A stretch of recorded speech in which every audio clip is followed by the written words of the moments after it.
काली हवेली का बंद कमरा भाग 5। रतनगढ़ गांव में सब कुछ शांत दिखाई दे रहा था, लेकिन वो शांति सामान्य नहीं थी। हवेली के तहखाने से मिली डायरी ने ठाकुर वीरेंद्र सिंह के अत्याचारों का सच खोल दिया था। गांव वालों ने पहली बार जाना कि काली हवेली सिर्फ एक इमारत नहीं, बल्कि पाप और विश्वासघात की कब्र है। पर कहानी यहां खत्म नहीं हुई थी। हवेली की बदलती हवा। डायरी मिलने के 3 दिन बाद राघव को फिर वही सपना आया। वह उसी बंद कमरे में खड़ा था। कमरा अब खाली नहीं था। दीवार पर एक नई दरार उभर आई थी और उस दरार से धीमी सी रोशनी झलक रही थी।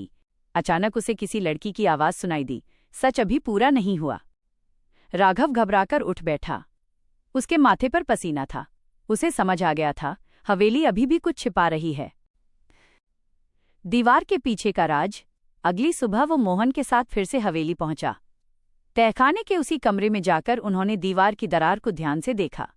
जब उन्होंने ईंट हटाई तो पीछे एक छोटा सा लोहे का बक्सा मिला। बक्से पर जंग लगी थी, लेकिन उस पर खुदा था, लक्ष्मी।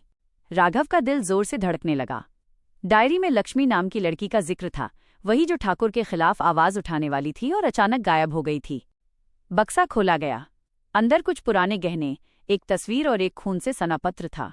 पत्र में लिखा था, अगर ये पत्र किसी को मिले तो समझ लेना कि मुझे हवेली के पीछे वाले कुएं में धक्का दिया गया है। मेरा कसूर सिर्फ इतना था कि मैंने सच देखा। मोहन के हाथ कांपने लगे। तो क्या लक्ष्मी की मौत एक हादसा नहीं, बल्कि हत्या थी? मौत का कुआं। गांव के बाहर वही पुराना कुआं था जिसे लोग सालों से अपशकुन मानते थे। राघव और मोहन ने गांव के बुजुर्गों को साथ लिया और रस्सी की मदद से कुएं के अंदर उतरने का फैसला किया। कुएं की दीवारें काई से भरी थीं। नीचे पानी कम था और कीचड़ ज्यादा। जब कीचड़ हटाया गया तो वहां एक कंकाल मिला।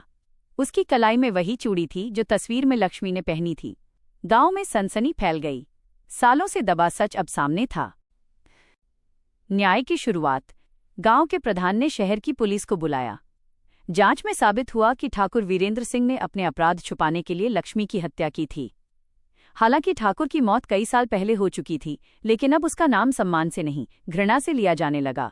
गांव वालों ने तय किया, काली हवेली को तोड़ा नहीं जाएगा। उसे एक स्मारक बनाया जाएगा ताकि आने वाली पीढ़ियां सच और अन्याय की कहानी जान सकें। आखिरी रात। सब कुछ सामान्य होने लगा था।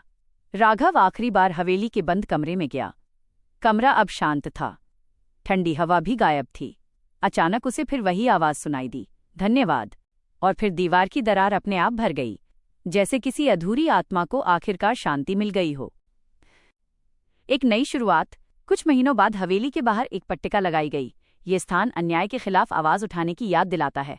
रतनगढ़ में अब डर नहीं, बल्कि साहस की कहानी सुनाई जाती थी। राघव अक्सर सोचता, अगर उस रात उसने हवेली का दरवाजा न खोला होता तो शायद सच कभी सामने न आता। लेकिन एक सवाल अब भी बाकी था, क्या सच में सब कुछ खत्म हो गया है?